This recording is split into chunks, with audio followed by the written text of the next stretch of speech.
राधे राधे। जय श्री कृष्णा। गुरुर ब्रह्मा गुरुर विष्णु गुरुर्देवो महेश्वरा, गुरुर साक्षात परम ब्रह्मा तस्मै श्री गुरुदेव नमः। नमस्कार प्रिय श्रोताओं, आज आप सभी सुनेंगे बृहस्पतिवार व्रत की पौराणिक कथा। इस दिन बृहस्पतिश्वर महादेव जी की पूजा होती है। प्रिय श्रोताओं, यदि आप अपने दुर्भाग्य को समाप्त करना चाहते हैं और सौभाग्य में वृद्धि प्राप्त करना चाहते हैं तो आपको प्रत्येक गुरुवार को बृहस्पतिवार व्रत कथा का श्रवण अवश्य करना चाहिए। गुरुवार के दिन कथा सुनने से घर परिवार में सुख समृद्धि बनी रहती है। यदि आप इस कथा को सुन रहे हैं तो पूरा सुने, किसी भी व्रत कथा को आधा अधूरा नहीं छोड़ते हैं, इससे विष्णु जी का अनादर होता है। तो चलिए भक्तगणों, श्रवण करते हैं यह पावन पौराणिक व्रत कथा। ओम नमो बोलिए, ओम नमो भगवते वासुदेवाय नमः। जय श्री हरि विष्णु। प्राचीन समय में भारतवर्ष के किसी राज्य में एक बड़ा ही प्रतापी और दानी राजा राज्य करता था। वह नित्य गरीबों और ब्राह्मणों को दान पुण्य में सहायता किया करता था। यह बात उसकी रानी को अच्छी नहीं लगती थी। वह ना तो गरीबों को दान देती और ना ही भगवान का पूजन करती थी, और राजा को भी दान दक्षिणा देने से मना ही किया करते थे। एक दिन राजा शिकार खेलने वन में चला गया तो रानी महल में अकेली थी। उसी समय बृहस्पति देव साधु के वेश में राजा के महल में भिक्षा लेने के लिए गए और भिक्षा मांगी तो रानी ने भिक्षा देने से इनकार कर दिया और कहा, हे साधु महाराज, मैं तो इस दान पुण्य से तंग आ गई हूँ।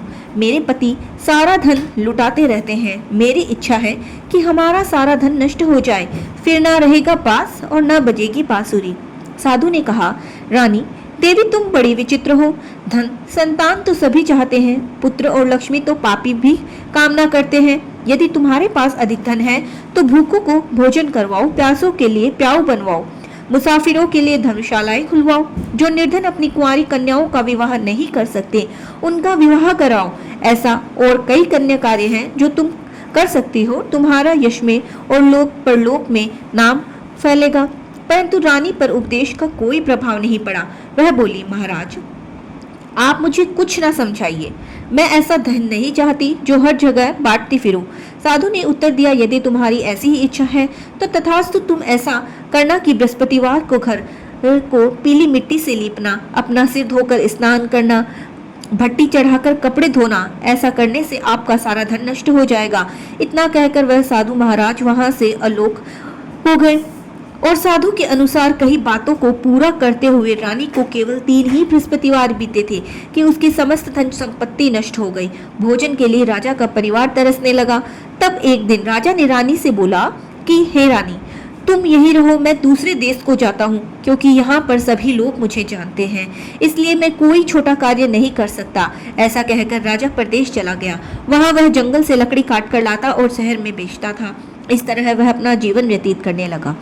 इधर राजा के प्रदेश चलते ही रानी और दासी दुखी रहने लगी।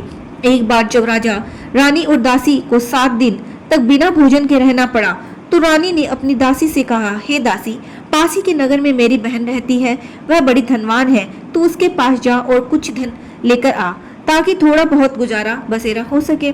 रानी दासी की बहन के पास गई।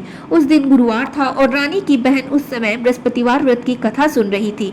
दासी ने रानी की बहन को अपने रानी का संदेश दिया, लेकिन रानी की बड़ी बहन न तो कोई उत्तर दिया। जब दासी को रानी की बहन से कोई उत्तर नहीं मिला तो वह बहुत दुखी हुई और उसे क्रोध भी आया। दासी ने वापस आकर रानी से कहा कि हे रानी, आपकी बहन बड़ी ही धनवान है, वह छोटे लोगों से बात नहीं करती है। उधर रानी की बहन ने सोचा कि मेरी बहन की दासी आई थी, परंतु मैं उससे नहीं बोली, इससे वह दुखी हुई होगी। कथा सुनकर और पूजन समाप्त करके वह अपनी बहन के घर आई और कहने लगी, हे बहन, मैं बृहस्पतिवार का व्रत कर रही थी, तुम्हारी दासी मेरे घर आई थी, परंतु जब तक कथा होती है तब तक ना बोलते हैं ना उठते हैं, इसलिए मैं नहीं बोली। कहो दासी क्यों गई थी? रानी बोली, बहन तुमसे क्या छिपाऊं, हमारे घर में खाने तक को अनाज नहीं है। ऐसा कहते कहते रानी की आंखें भर आई। उसने दासी समेत पिछले 7 दिनों में भूखे रहने तक की सारी बात बहन को विस्तार पूर्वक सुना दी। रानी की बहन बोली, देखो बहन, भगवान बृहस्पति देव सबकी मनोकामना को पूर्ण करते हैं। देखो शायद तुम्हारे घर में भी अनाज रखा हो। पहले तो रानी को विश्वास नहीं हुआ, पर बहन के आग्रह करने पर उसने अपनी दासी को अंदर भेजा तो उसे सच में अनाज से भरा एक घड़ा मिल गया। तब यह देखकर दासी बड़ी हैरान हुई। दासी रानी से कहने लगी, रानी, जब आपको भोजन नहीं मिलता तो हम रोज ही व्रत किया करते हैं, इसलिए क्यों न इनसे व्रत कथा के बारे में पूछ लिया जाए। तब रानी ने अपनी बहन से बृहस्पतिवार व्रत के बारे में पूछा। उसकी बहन ने बताया, बृहस्पतिवार के व्रत में चने की दाल और मुनक्का से विष्णु भगवान का केले की जड़ के साथ पूजन करें तथा दीपक जलाएं, व्रत कथा सुने और पीली भोजन करें। इससे बृहस्पति देव प्रसन्न होते हैं। और व्रत और पूजन विधि बताकर रानी की बहन अपने घर को लौट गई। 7 दिन के बाद जब गुरुवार आया तो रानी और दासी ने व्रत रखा। गुड़साल में जाकर चना और गुड़ बीन लाई, फिर उससे केले की जड़ तथा विष्णु भगवान का पूजन किया। अब पीला भोजन कहाँ से आए? इस बात को लेकर दोनों बहुत दुखी थी, क्योंकि उन्होंने व्रत रखा था, इसलिए बृहस्पति देव उनसे प्रसन्न थे। इसलिए वे एक साधारण व्यक्ति के रूप धारण करके 2 थालों में सुंदर पीला भोजन दासी को दे गए। भोजन पाकर दासी बहुत प्रसन्न हुई और फिर रानी के साथ मिलकर भोजन ग्रहण किया। उसके बाद वे सभी गुरुवार को व्रत और पूजन करने लगी। बृहस्पति भगवान की कृपा से उनके पास फिर से धन संपत्ति आ गई, परंतु रानी फिर से पहले की तरह ही आलस्य करने लगी। तब दासी बोली, देखो रानी, पहले भी तुम इसी प्रकार आलस्य करती थी, तुम्हें धन रखने में कष्ट होता था, इसी कारण सभी धन संपत्ति नष्ट हो गई। और अब जब भगवान बृहस्पति देव की कृपा से धन मिला है तो तुम फिर भी आलस्य कर रही हो। रानी को समझाते हुए दासी कहती है कि बड़ी मुसीबतों के बाद हमने यह धन पाया है, इसलिए हमें दान पुण्य करना चाहिए, भूखे मनुष्य को भोजन कराना चाहिए और धन को शुभ कार्यों में खर्च करना चाहिए, जिससे तुम्हारे कुल का यश बढ़ेगा, स्वर्ग की प्राप्ति होगी और पितृ प्रसन्न होंगे। दासी की बात मानकर रानी अपना धन शुभ कार्यों में खर्च करने लगी, जिससे पूरे नगर में उसका यश फैलने लगा। इधर एक दिन राजा दुखी होकर जंगल के पेड़ के नीचे आस लगाकर बैठा था। तब अपनी दशा को याद करके व्याकुल होने लगा। बृहस्पतिवार का दिन था। एकाएक उससे देखा कि निर्जन वन में एक साधु प्रकट हुआ। वह साधु वेश में स्वयं बृहस्पति देव देवता थे। लकड़हारे के सामने जाकर बोले, हे लकड़हारे, इस सुनसान जंगल में तुम इतने चिंतामग्न क्यों बैठे हो? लकड़हारे ने दोनों हाथ जोड़कर प्रणाम किया और उत्तर दिया, महात्मा जी, आप सब कुछ जानते हैं, मैं क्या कहूँ? यह कहकर रोने लगा और साधु को अपनी आत्मकथा सुनाई। महात्मा जी ने कहा, तुम्हारी स्त्री ने बृहस्पति देव के प्रति अपराध किया था और उनका निरादर किया था, जिसके कारण तुम्हारा समस्त धन संपत्ति नष्ट हो गई थी। तुम अब चिंता मत करो, मेरे कहने पर चलो, तुम्हारे सब कुछ कष्ट दूर हो जाएंगे और भगवान पहले से भी अधिक धन संपत्ति देंगे। तुम बृहस्पतिवार के दिन कथा किया करो। 2 पैसे के चने मुनक्का लाकर उसका प्रसाद बनाओ और शुद्ध जल के लोटे में शक्कर मिलाकर अमृत तैयार करो। कथा के पश्चात अपने सारे परिवार और सुनने वाले प्रेमियों में अमृत व प्रसाद बांटकर खुद भी ग्रहण करो। ऐसा करने से भगवान तुम्हारी सब मनोकामनाएं पूरी करेंगे। साधु के ऐसे वचन सुनकर लकड़हारा बोला, हे प्रभु, मुझे लकड़ी बेचकर इतना पैसा नहीं मिलता जिससे मैं भोजन के उपरांत कुछ बचा सकूं। मैंने रात्रि में स्वप्न में अपनी स्त्री को व्याकुल देखा है। मेरे पास कुछ भी नहीं है जिससे मैं उसकी खबर मांग सकूं, और फिर मैं बृहस्पति देव की कथा क्या ही सुनूं? मुझको तो यह भी मालूम नहीं है। साधु ने कहा, लकड़हारे, तुम किसी बात की चिंता मत करो। बृहस्पतिवार के दिन तुम रोजाना की तरह लकड़ियां लेकर शहर को जाओ। तुमको रोज से दुगना धन प्राप्त होगा, जिससे तुम भली भांति भोजन कर लोगे और बृहस्पति देव की पूजा का सामान भी आ जाएगा। बृहस्पति देव की कथा इस प्रकार है, सुनो।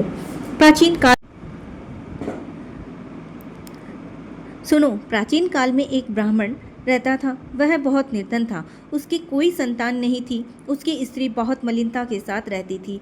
वह स्नान नहीं करती थी, किसी देवता का पूजन नहीं करती थी। इससे ब्राह्मण देवता बड़े दुखी रहते थे। बेचारे बहुत कुछ कहते थे, परंतु उस पर कोई परिणाम न निकलता। भगवान की कृपा से ब्राह्मण की स्त्री को कन्या उत्पन्न हुई। कन्या बड़ी होने लगी। प्रातः स्नान करके विष्णु भगवान का जाप और बृहस्पतिवार का व्रत करने लगी।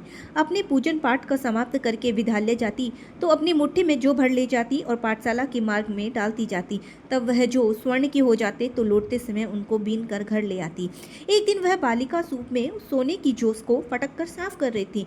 उसके पिता ने देख लिया और कहा, हे बेटी, सोने की जो को सोने का सूप होना चाहिए। दूसरे दिन बृहस्पतिवार था। इस कन्या ने व्रत रखा और बृहस्पति देव से विनती की, मैंने आपकी पूजा सच्चे मन से की है, तो मेरे लिए सोने का सूप दे दीजिए। बृहस्पति देव ने उसकी प्रार्थना स्वीकार कर ली। रोजाना की तरह वह कन्या जौ फैलाती हुई जाने लगी। जब लौट कर जौ बिन रही थी तो बृहस्पति देव की कृपा से सोने का सूप मिला। उसे वह घर ले आई और जौ साफ करने लगी, परंतु उसकी माँ का वही ढंग रहा। एक दिन की बात है कि वह कन्या सोने के सूप में जौ फटक कर साफ कर रही थी। उस समय उस शहर का राजकुमार वहां से होकर निकला। इस कन्या के रूप और कार्य को देखकर मोहित हो गया और अपने घर आकर भोजन और जल त्याग कर उदास होकर लेट गया। राजा को इस बात का पता लगा तो अपने मंत्रियों के साथ वहां गए और बोले, हे बेटा, तुम्हें किस प्रकार का कष्ट है? किसी ने तुम्हारा अपमान किया है? मुझे बतलाओ, मैं वही करूंगा जिससे तुम्हारी प्रसन्नता हो।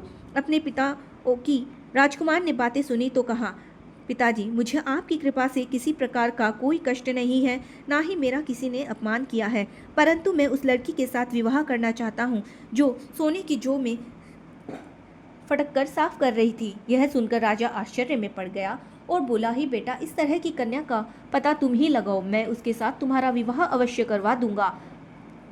राजकुमार ने उस लड़की के घर का पता बताया। तब मंत्री उस लड़की के घर गए और ब्राह्मण देवता को सभी हाल बताया। ब्राह्मण देवता राजकुमार के साथ अपनी कन्या का विवाह करने के लिए तैयार हो गए।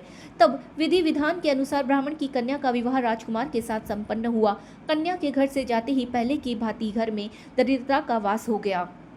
अब भोजन के लिए भी अन्न बड़ी मुश्किल से मिलता। एक दिन दुखी होकर ब्राह्मण देवता अपनी पुत्री के पास गए।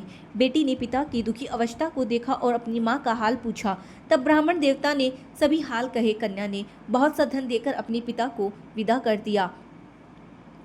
इस तरह ब्राह्मण का कुछ समय सुखपूर्वक व्यतीत हुआ। कुछ दिन के बाद फिर वही हाल हो गया। ब्राह्मण फिर अपनी कन्या के यहाँ गए और सारा हाल कहा तो लड़की बोली, पिताजी, आप माताजी को यहाँ ले आओ, मैं उन्हें विधि बता दूंगी जिससे उनकी गरीबी दूर हो जाएगी। वह ब्राह्मण देवता अपनी स्त्री के साथ लेकर महल पहुंचे और अपनी माँ को समझाने लगी कि माँ, तुम प्रातःकाल स्नान करना, कर विष्णु भगवान का पूजन करना तो सब दरिद्रता दूर हो जाएगी। परंतु उसकी माँ ने एक भी बात नहीं मानी और प्रातःकाल उठकर अपनी पुत्री के बच्चे जूठन खा लेती और उसकी पुत्री को भी बहुत गुस्सा आया। उसने एक रात को एक कोठरी से सारा सामान निकाल दिया और अपनी माँ को उसमें बंद कर दिया। उसने प्रातः उठते ही उन्हें पहले स्नान कराया, फिर विष्णु भगवान का पूजन करवाया। इससे माँ की बुद्धि ठीक हो गई। इसके बाद वह नियम से पूजा पाठ करती और प्रत्येक बृहस्पतिवार को व्रत रखने लगी। इस व्रत के प्रभाव से उसके माता पिता बहुत ही धनवान और पुत्रवान हो गए और बृहस्पति देव की प्रभाव से इस लोक के सुख को भोग कर अंत में स्वर्ग को प्राप्त हुए। इस तरह कहानी कहकर साधु देवता वहां से अंतर्ध्यान हो गए। धीरे धीरे समय व्यतीत होने लगा। फिर वही बृहस्पतिवार का दिन आया। लकड़हारा जंगल से लकड़ी काटकर किसी शहर में बेचने गया। उसे उस दिन से रोजाना की तुलना में अधिक धन मिला। राजा ने चना गुड़ आदि लाकर गुरुवार का व्रत किया। इस दिन से उसके सभी कलेश दूर हो गए। परंतु जब दोबारा गुरुवार का दिन आया तो वह बृहस्पतिवार का व्रत करना भूल गया। इस कारण बृहस्पतिवार भगवान नाराज हो गए और उस दिन उस नगर के राजा ने विशाल यज्ञ का आयोजन किया था तथा शहर में यह घोषणा करा दी थी कि कोई भी मनुष्य अपने घर में भोजन ना बनाए, ना आग जलाए, समस्त जनता मेरे यहाँ भोजन करने आए। इस आज्ञा को जो न मानेगा उसे फांसी की सजा दी जाएगी। इस तरह की घोषणा संपूर्ण नगर में करवा दी गई। राजा की आज्ञा के अनुसार शहर में सभी लोग भोजन करने लगे। लेकिन लकड़हारा कुछ देर से पहुंचा, इसलिए राजा उसको अपने साथ महल में ले गए और ले जाकर भोजन करा ही रहे थे कि रानी की दृष्टि उस खूंटी पर पड़ी जिस पर उसका हार लटका हुआ था। रानी को हार लटका दिखाई नहीं दिया तो उसे निश्चय हो गया कि मेरा हार इसी मनुष्य ने चुराया है। उसी समय सिपाहियों को बुलाकर उसका कारागार में डलवा दिया। जब लकड़हारा कारागार में पड़ गया तो बहुत दुखी हुआ और विचार करने लगा कि ना जाने कौन से पूर्व जन्म के कर्मों से मुझे यह फल प्राप्त हुए हैं, और उसी साधु को याद करने लगा। उसे जंगल में मिला था। उसी समय तत्काल बृहस्पति देव साधु के रूप में प्रकट हुए। उसकी दशा को देखकर कहने लगे, अरे मूर्ख, तूने बृहस्पति देव की कथा नहीं करी, इसी कारण तुझे दुख प्राप्त हुआ है। अब चिंता मत कर, बृहस्पतिवार के दिन कारागार के दरवाजे पर 4 पैसे पड़े मिलेंगे, उससे तू बृहस्पति देव की पूजा करना, तेरे सभी कष्ट दूर हो जाएंगे। बृहस्पतिवार के दिन उसे 4 पैसे पड़े मिले। लकड़हारे ने कथा कही। उसी रात्रि को बृहस्पति देव ने उस नगर के राजा को स्वप्न में कहा, हे राजा, तुमने जिस आदमी को कारागार में बंद किया है वह निर्दोष है, वह राजा है, उसे छोड़ देना। रानी का हार उसी खूंटी पर लटका है, अगर तू ऐसा नहीं करेगा तो मैं तेरे समस्त राज्य को नष्ट कर दूंगा। इस तरह रात्रि के स्वप्न को देखकर राजा प्रातःकाल उठा और खूंटी पर हाथ देखकर लकड़हारे को बुलाकर क्षमा मांगी और लकड़हारे को योग्य सुंदर वस्त्र आभूषण देकर विदा किया। बृहस्पति देव की आज्ञा के अनुसार लकड़हारा अपने नगर को चल दिया। राजा जब अपने नगर के निकट पहुंचा तो उसे बड़ा आश्चर्य हुआ। नगर में पहले से अधिक बाग, तालाब, कुएं और धर्मशालाएं, मंदिर आदि बने हुए थे। राजा ने पूछा, यह किसके द्वारा बनवाए गए हैं?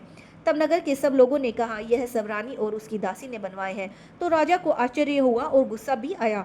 जब रानी ने यह खबर सुनी तो राजा आ रहे हैं तो उसने दासी से कहा, हे दासी, देख राजा हमको कितनी बुरी हालत में छोड़ गए थे। हमारी ऐसी हालत देखकर वह लौट न जाए, इसलिए तू दरवाजे पर खड़ी हो जा। आज्ञा के अनुसार दासी दरवाजे पर खड़ी हो गई। राजा आए तो उन्हें अपने साथ महल में ले आई। तब राजा ने क्रोध करके अपनी तलवार निकाली और रानी से पूछने लगा कि तुम्हें यह धन कैसे प्राप्त हुआ? तब उन्होंने कहा, हमें यह सब धन बृहस्पति देव की कृपा से प्राप्त हुआ है। राजा ने निश्चय किया कि 7 रोज बाद तो सभी बृहस्पति देव की व्रत करते हैं। मैं दिन में प्रतिदिन 3 बार कथा कहा करूँगा और रोज व्रत किया करूँगा। अब हर समय राजा के दुपट्टे में चने की दाल बनी रहती थी और दिन में 3 बार कहानी कहता। एक रोज राजा ने विचार किया कि चलो अपनी बहन के यहाँ हो आता हूँ। घोड़े पर सवार होकर अपनी बहन के यहाँ चल दिया। मार्ग में उसने देखा कि कुछ आदमी एक मुर्दे को लिए जा रहे हैं। उन्हें रोककर राजा ने कहा, अरे भाइयों, मेरी बृहस्पति देव की कथा सुन लो। वे बोले, लो हमारा तो आदमी मर गया है, इसको अपनी कथा की पड़ी है। परंतु कुछ आदमी बोले, चलो हम तुम्हारी कथा भी सुनेंगे। राजा ने दाल निकाली और सब कथा आदि हुई। तब मुर्दा हिलने लगा और जब कथा समाप्त हुई तो मुर्दा राम राम कहकर खड़ा हो गया। आगे मार्ग में किसान खेत में हल चलाता दिखा तो राजा ने उसे देखकर बोला, अरे भैया, तुम मेरी बृहस्पति देव की कथा सुन लो। किसान बोला, जब तक मैं तुम्हारी कथा सुनूंगा तब तक 4 हरैया जोत लूंगा। या अपनी कथा किसी और को सुनाना। जब राजा आगे बढ़ा तो किसान के पेट में दर्द होने लगा और बैल पछाड़ खाकर गिर गए। उस समय उसकी माँ रोटी लेकर आई और उससे जब यह देखा तो अपने पुत्र से सारा हाल पूछा। बेटे ने सभी हाल कह दिया तो बुढ़िया बोली, दौड़ी दौड़ी उस घुड़सवार के पास गई और उससे बोली कि मैं तेरी कथा सुनूंगी, पर तू अपनी कथा मेरे खेत में चलकर ही कहना। कथा सुनते ही बैल खड़े हो गए और किसान के पेट का दर्द भी ठीक हो गया। राजा अपनी बहन के घर पहुंचा। बहन ने भाई की खूब मेहमानी की। दूसरे रोज प्रातःकाल राजा जागा तो वह देखने लगा कि सब लोग भोजन ही कर रहे हैं। राजा अपनी बहन से कहा, ऐसा कोई मनुष्य है जिसने भोजन नहीं किया हो? मेरे बृहस्पति देव की कथा सुन ले। बहन बोली, है भैया, यह देश ऐसा ही है। पहले यहाँ के लोग भोजन करते हैं, बाद में अन्य कार्य करते हैं। अगर कोई पड़ोस में हो तो मैं देख आऊं। वह ऐसा कहकर देखने चली गई, परंतु उसे कोई भी ना मिला। वह एक कुम्हार के घर गई जिसका लड़का बीमार था। उसे मालूम हुआ कि उसके यहाँ 3 रोज से कोई भोजन नहीं बना है। रानी ने अपने भाई की कथा सुनने के लिए कुम्हार से कहा। वह तैयार हो गया। राजा ने जाकर बृहस्पति देव की कथा कही, जिससे सुनकर उसका लड़का ठीक हो गया। अब तो राजा की प्रशंसा होने लगी। एक रोज राजा ने अपनी बहन से कहा कि बहन, हम अपने घर को जाएंगे, तुम भी तैयार हो जाओ। राजा की बहन ने अपनी सास से कहा तो सास ने कहा, चली जा, परंतु कोई बालक साथ में नहीं जाना, क्योंकि तेरे भाई की कोई औलाद नहीं है। बहन ने अपने भैया से कहा, भैया मैं तो चलूंगी, पर कोई बालक नहीं चलेगा। तो राजा बोला, जब कोई बालक ही नहीं चलेगा तो तुम ही क्या करोगी? बड़े दुखी मन से राजा अपने नगर को लौट आया। राजा ने अपनी रानी को कहा, हम निर्वंशी हैं, हमारा मुंह देखने का भी धर्म नहीं है, और कुछ भोजन के बिना ही सैया पर लेट गया। रानी बोली, प्रभु, बृहस्पति देव ने हमें सब कुछ दिया है, हमें औलाद अवश्य देंगे। उसी रात को बृहस्पति देव ने राजा के स्वप्न में कहा, हे राजा, उठो, सभी सोच त्याग दो, तेरी रानी गर्भवती है। राजा को यह बात सुनकर बड़ी खुशी हुई। 9वें महीने रानी के गर्भ से एक सुंदर पुत्र पैदा हुआ। तब राजा बोला, हे रानी, स्त्री बिना भोजन के रह सकती है, परंतु कुछ कहे नहीं रह सकती। जब मेरी बहन आए तो तुम उससे कुछ मत कहना। रानी ने सुनकर हाँ कर दिया। जब राजा की बहन ने यह शुभ समाचार सुना तो वह बहुत खुश हुई और बधाई लेकर अपने भाई के घर आई। तब रानी ने कहा, घोड़ा चढ़कर तो नहीं आई, गधा चढ़ी आई। राजा की बहन बोली, भाभी, मैं इस प्रकार न कहती तो तुम्हें औलाद कैसे मिलती? बृहस्पति देव ऐसे ही हैं, जैसे जिसके मन में मनोकामना होती है उन्हीं को पूर्ण करते हैं। जो श्रद्धावान पूर्वक बृहस्पतिवार का व्रत करता है एवं कथा पढ़ता है अथवा सुनता है, दूसरों को सुनाता है, बृहस्पति देव उनकी सभी मनोकामना पूर्ण करते हैं। बृहस्पति देव उनकी सदैव रक्षा करते हैं। जो संसार में सद्भावना और सच्चे हृदय से बृहस्पति देव का पूजन करते हैं, उनकी सभी मनोकामनाएं उसी प्रकार पूर्ण होती हैं जैसे राजा और रानी ने बृहस्पति देव की कथा का गुणगान किया। उनकी सभी इच्छाएं बृहस्पति देव ने पूर्ण की। मनुष्य को हृदय से उनका मनन करते हुए जयकारा करना चाहिए। तो सभी प्रेम से बोलिए, बृहस्पति देव की जय, विष्णु भगवान की जय,